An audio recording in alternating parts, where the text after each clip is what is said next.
Hi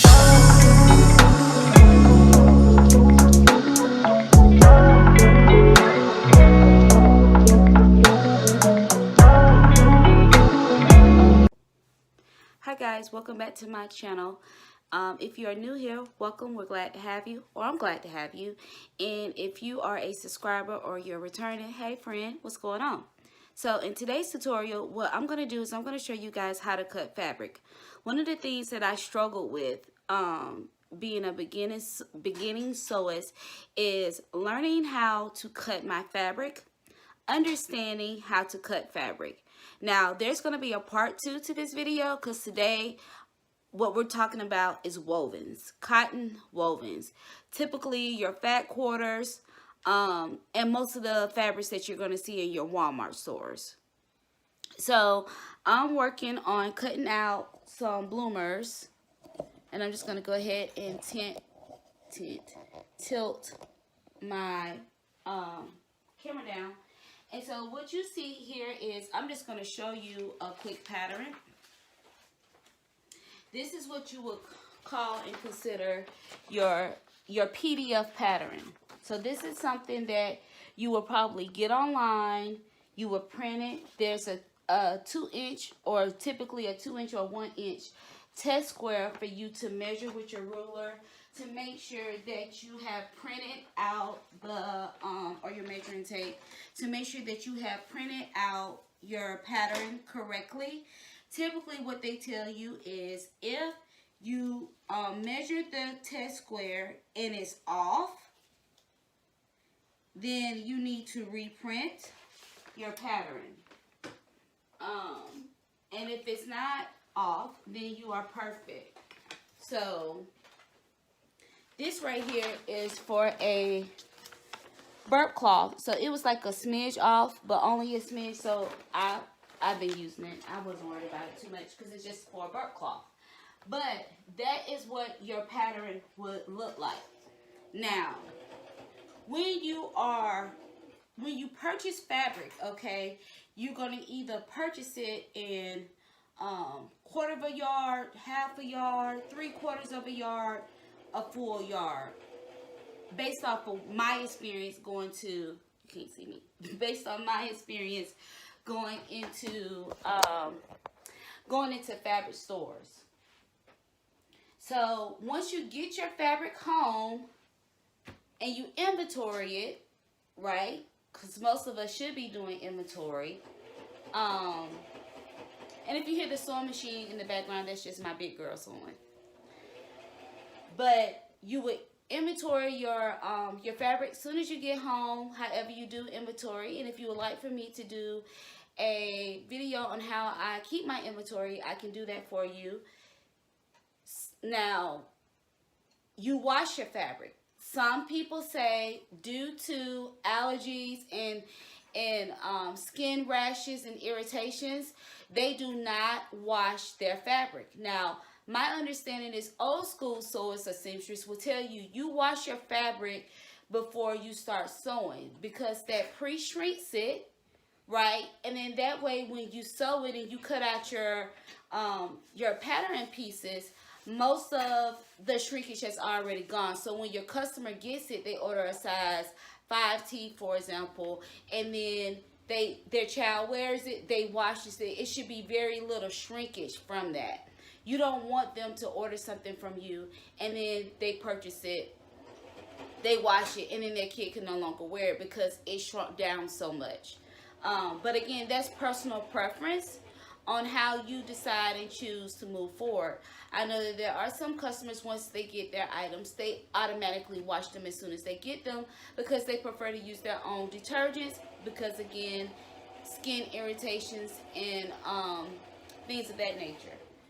I typically don't wash my fabrics because I don't want to be held liable if a child breaks out based off of something that I have sewn.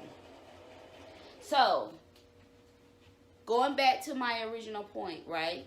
You purchase your fabric from your fabric shop or your fabric store or online, wherever you go. You come home, you inventory your fabric, and wash or not wash your fabric. Now we're ready to cut out our pattern pieces. So when I first started cutting out my patterns, I would just, if it said cut on the fold, I would just fold the fabric all the way in half, like this, right? And then I would just cut. And then when I would get done, I would be left with all these random pieces and scraps of fabric that I couldn't do anything with. So I was talking to a good friend of mine, and she was telling me, she was like, "Oh, Mika, you're not cutting your fabric right."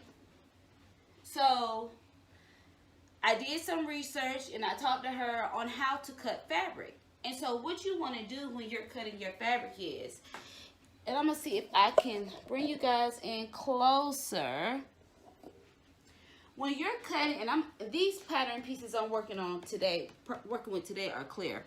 So I'm going to use something like this so you can see it.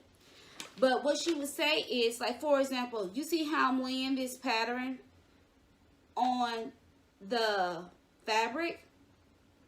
You're going to lay your fabric down, and you're going to lay it to where there's really no access. So if it says cut to mirror, you know you don't want that on the fold.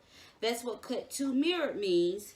So you will cut it a little bit away from the fold. And I'm just going to bring my phone in closer so you can see.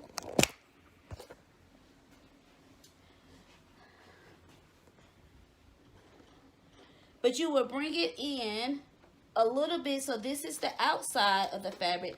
You will bring it in a little bit from the outside, a little bit out from the fold, and then you would just cut. And then all this on this side of the fabric, all this excess will be left for you to use later. As you see here, I have my clear, this stupid phone. So as you see here, these are my clear pattern pieces that I cut. And so this piece right here says cut on the fold. So I only folded out enough to where I could fit my pattern pieces on here, so I don't have any excess wasted. So once I cut up from here and over, right, I still have all this extra fabric left versus me just cutting a hole in the center of my fabric here. So you're going to have where it says cut to mirror, like this piece right here says cut to mirrored. That means not on the fold, so I just have it laying on the fabric. My fabric is cut in half, so I will still get two pieces, and they're going to be mirrored in different directions, but it's not on the fold. This piece says cut on the fold. So I have the fold here listed. I have it upside down due to the way that this pattern is laid on this this pattern is laid on this fabric. And speaking of that, that's another thing that you want to keep in mind. You want to be mindful of how your designs are on your fabric.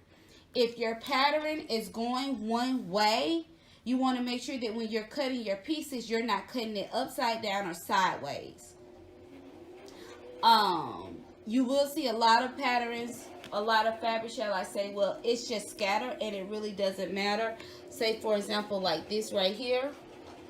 It's scattered, so it really doesn't matter if you cut horizontal or vertical.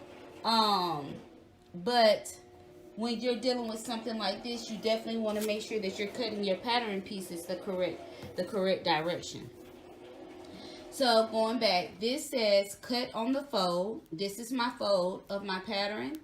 It's telling me where the fold should be. And as you see, I have my fabric alongside the fold so I can cut it out.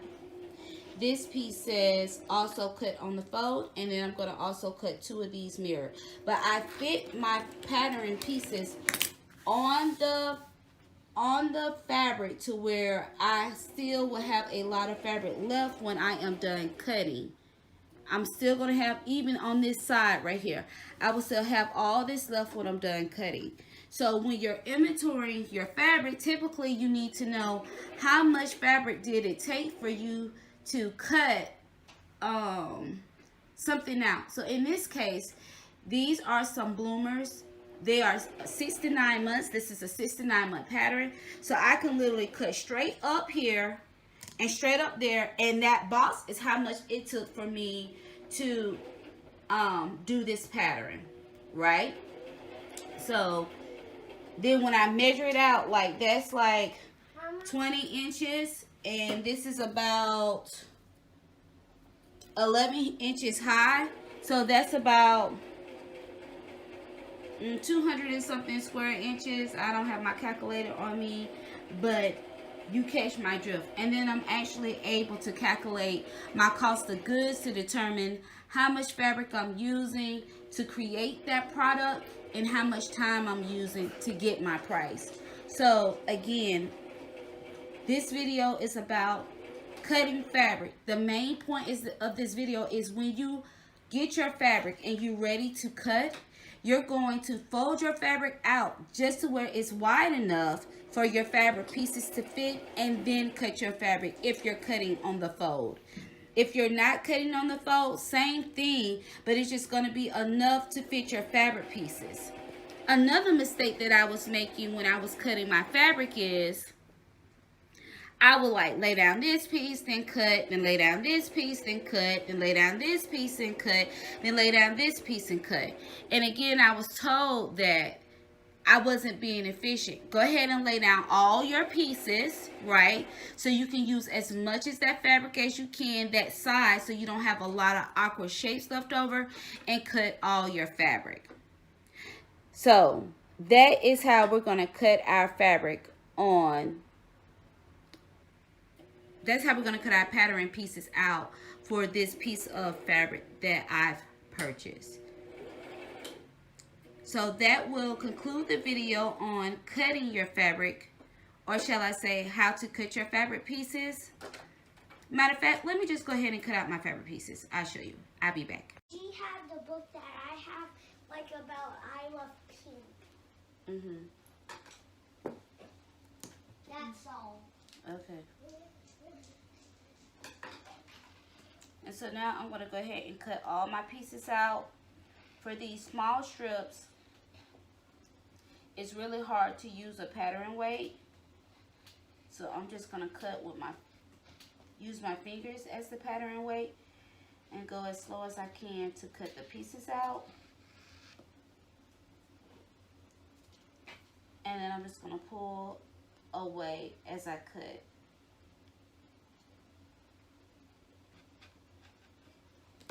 Now, once I'm done cutting that one side, I've already cut this piece. You can grab a pattern weight to kind of hold that bottom piece in place for these small pieces, and that's what I'm going to do. And sometimes it will shift, like that shifted on me. And sometimes you may have to cut a little string that's attached. But, oh, I just cut that wrong. What did it say? Oh, it says cut back to mirrored. Yeah, I'm still going to have to cut that out. This says cut on the fold.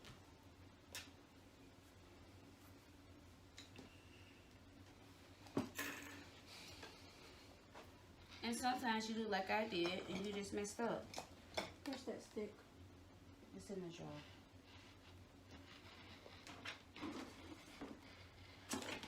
Jar. Coffee mug.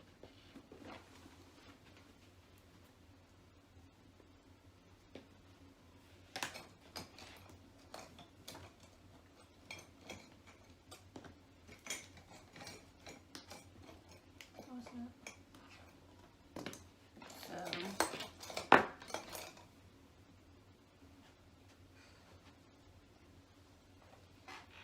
It's right there in front of you. That green one? You said, where's the stick? The green one, so I can take out some holes. That's called a seam ripper. And I don't know. Right here. So now I'm ready to cut my next piece. And it's on the fold. I'm just going to place my pattern weights to hold it down as much as possible so I can get a nice even cut. Some people prefer to cut with a rotary cutter. I prefer to cut with, with scissors. I prefer to cut with a rotary cutter, so that's what I'm cutting with today. I think this rotary cutter is like a 20 millimeter, so it's small. A lot of people use the big one. I just like this little small one. I don't know why, I just do.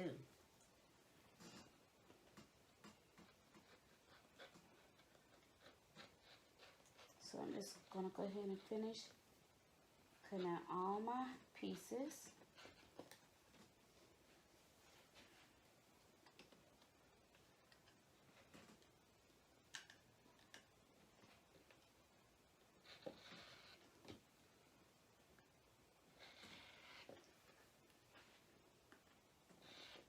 And some people cut like this, and I've always been told to, you know, cut away from the body, so I don't cut like that. It makes me nervous.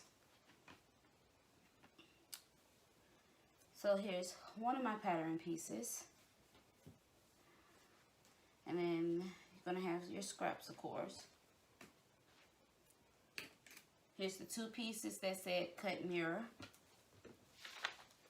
I actually had another piece that said cut mirror, but because of how this fabric is, I had to cut it upside down. So, we will see. Now, when I first started sewing and I really didn't know, like, what pattern pieces were what, I would use sticky notes to label them. So, it would say, like, front, back, leg ruffle, or whatever the case may be. So now I'm going to try to cut this other piece because I messed it up.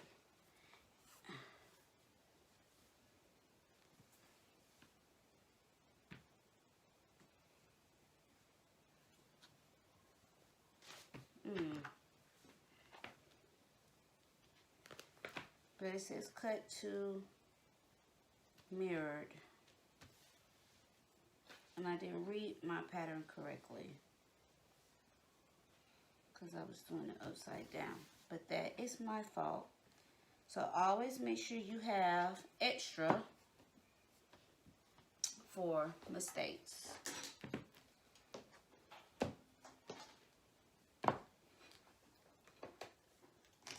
So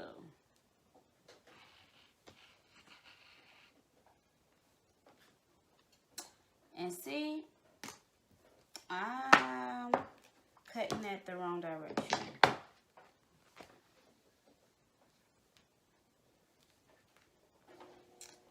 It's bad, bad, bad.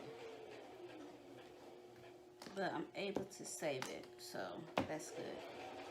Because I was definitely cutting the wrong direction. So don't be like me. Make sure you're definitely paying attention to what you're doing.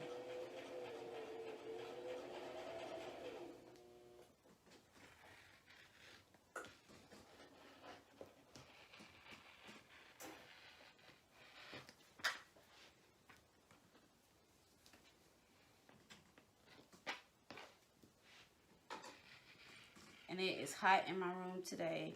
I had to press 3 shirts. Sublimate 3 shirts. And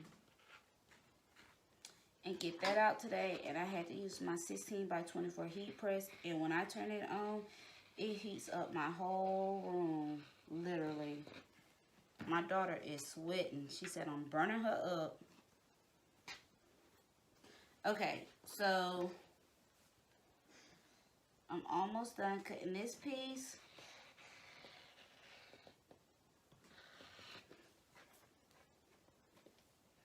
I just got to cut down this one side.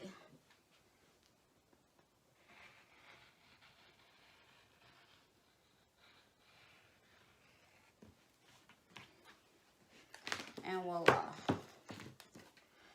I have my other 2 mirrored pieces.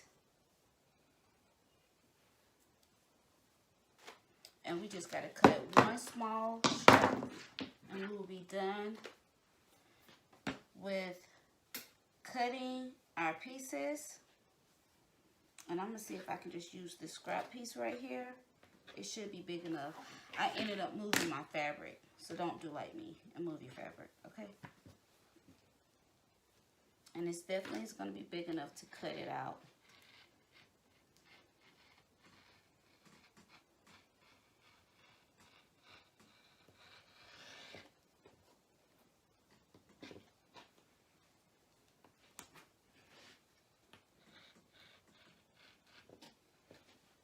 Definitely make sure if you're using a rotary cutter, or even if you're using scissors, make sure you're being very careful, because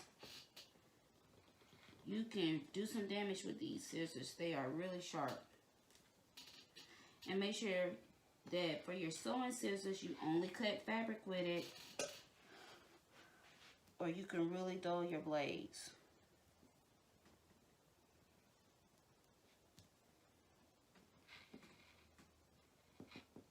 And some people use a projector for their patterns, so that way they don't have to cut, house them, or anything like that. And I don't do that because I looked into it, but I just don't like the fact of having a cord hanging from my ceiling. And I know there's other options, like you can set it up on a bookshelf or something like that. But I don't know. So now I am done cutting my pattern pieces. We had 4 pieces for the leg cuffs, 2 pieces for the back, and 1 piece for the front. And I'm just gonna lay those out on my table so you can see. But you see how much fabric we still have left? And I only bought like a half a yard, because I'm just gonna make this as a sample and see how it goes. And if I get a lot of interest, then I'll go back and buy more. But I'm gonna lay my pattern pieces out so you can see them, if I can find them all.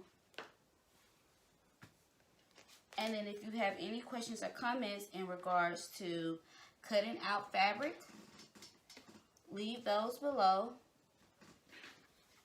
and I'll do my best to answer them. Again, thank you all for coming to visit me today and watching my video on how I cut my fabric, or how to cut fabric when sewing, shall I say. And if anybody has any tips that they want to leave in the bottom, in the comment section, please do so. I am not ashamed to get feedback or tips. Other than that, don't forget to like, comment, and subscribe. See you guys soon.